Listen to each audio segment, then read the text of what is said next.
200,000. Let that sink in for a second. That is the staggering number of disclosed vulnerabilities currently sitting in the CVE database right now, with tens of thousands more being added every single year. Make no mistake, we are looking at a massive, overwhelming cybersecurity crisis. Welcome to The Explainer. Today, our core mission is exploring a groundbreaking shift in how we protect our digital infrastructure. We're moving from passive, outdated software inventories to intelligent, real-time security. I'm your host, and I'm absolutely thrilled to guide you through this fascinating evolution. Okay, let's jump right into the game plan. We're going to cover the software supply chain crisis, the core problem with static SBOMs, the rise of the agentic AIBOM, the AI agent team making it all happen, some hard proof that this actually works, and finally, what this means for the future of cybersecurity. Section 1, the software supply chain crisis and the terrifying scale of the problem. Look, we all know modern applications don't just exist in a vacuum. They rely heavily on diverse third-party code, libraries, and frameworks. And while that's great for rapid development, it makes our apps highly vulnerable. We aren't talking abstract theories here. Remember the WannaCry ransomware? It devastated global systems by sneaking through a single Windows vulnerability via the Eternal Blue exploit. Or the Mirai botnet, which spread like wildfire across connected devices. And of course, that incredibly sneaky infiltration backdoor planted right into the XZ library dependency. These massive breaches were caused by hidden vulnerabilities buried deep within our software supply chains. Which brings us to Section 2, the problem with static SBOMs, and honestly, why the current industry standard is falling completely short. So, the regulatory response to this crisis was the SBOM, the Software Bill of Materials.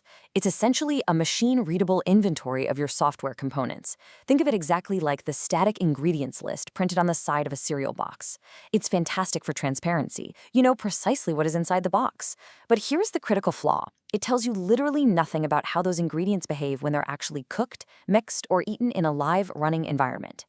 And that blind spot creates an absolute nightmare for security teams. Get this, 95% of all vulnerabilities for components listed in an SBOM won't actually be exploitable in the finished product. 95%. That is a mind-blowing contrast. Security teams are completely overwhelmed chasing ghosts. Just to give you an idea, the open source dependency track tool makes over 270 million vulnerability requests a month. Human beings cannot manually verify that volume of alerts, especially when almost all of them are false alarms in the context of the running application. So we have to ask ourselves, how on earth do we filter out the noise? Manual patching is mathematically impossible at this scale. We desperately need a new, automated approach that doesn't just list ingredients, but actually understands the runtime context of how they are being used. Enter Section 3, the Agentic AIBOM, the evolution to active intelligence. This is the real game changer of our explainer today. Let's compare this to the old way of doing things. A traditional passive inventory, your standard SBOM, is just a static snapshot. It's completely blind to runtime drift and has zero context on actual exploitability. But active provenance via an AIBOM, an Agentic AI Bill of Materials, changes everything. It uses real-time telemetry, tracks dynamic loading, and actively reasons about vulnerabilities. To use our earlier analogy, if the SBOM is just the cereal box label, the AIBOM is a team of food scientists actively testing those ingredients live in the kitchen while the meal is being prepared. Basically, agentic AIBOMs transforms static lists into active cybersecurity objects, capable of issuing contextual vulnerability assertions based on actual runtime evidence. And what's really fantastic here is that this framework doesn't force you to rip and replace old standards like CycloneDX or SPDX. Instead, it brilliantly supercharges them with autonomous, policy-constrained AI reasoning, capturing exactly what's happening in a cryptographically verifiable way. All right, Section 4, meet the AI agent team and the multi-agent architecture. Let's peek under the hood and see how distributed artificial intelligence tackles this massive workload. What's super cool here is how this technology acts like a highly specialized task force. We've got 3 autonomous agents working together. First up, the MCP agent operates pre-execution, reconstructing the baseline environment and autonomously probing for any missing dependencies. Then, the A2A agent jumps in during runtime to actively monitor live telemetry and dependency drift. Finally, the AGNCY agent handles the policy side.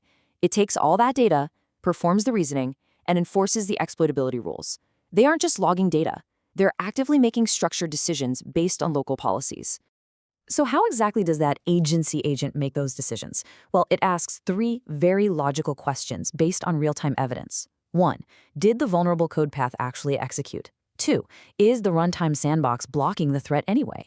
And 3. Are mitigating configurations, like, say, disabled feature flags, currently active? By stepping through this logic, it makes a VEX, or vulnerability exploitation exchange, determination. It totally avoids completely opaque black box AI risk scores, relying entirely on auditable, bounded reasoning.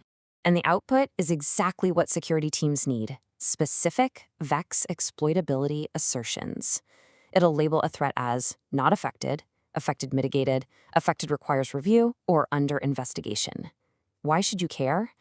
Because these specific, evidence-backed labels are what save security teams from wasting time on that 95% of harmless noise we talked about. They filter out the unexploitable threats automatically based on runtime reality, not guesswork. Section 5. Proof it actually works. Benchmarking the new standard.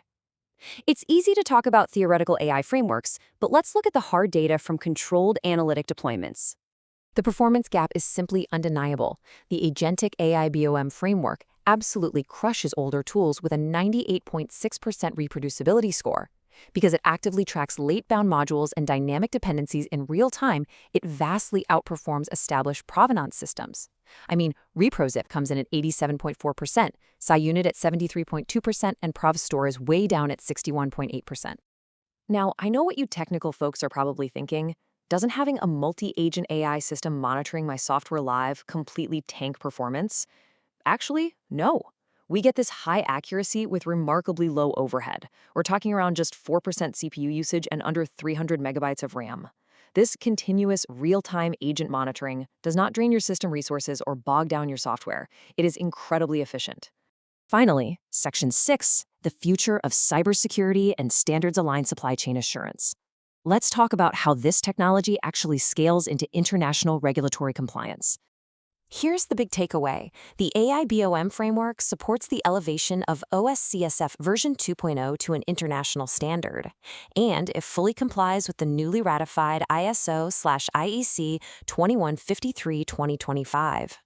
It cryptographically binds its outputs directly to their execution environments, generating regulator-ready, machine-verifiable evidence. Simply put, it provides a stable, internationally recognized framework that finally makes automated, policy-gated security a reality for high-assurance environments like healthcare, government, and critical infrastructure. Which leaves us with one final, provocative thought to chew on. Take a hard look at your own security systems and ask yourself, is your software supply chain just a static list, or is it alive? Thank you so much for joining me for this explainer. I really hope this deep dive into active provenance leaves you eager to rethink how we secure the future of our software ecosystems. Keep learning, and I'll catch you next time.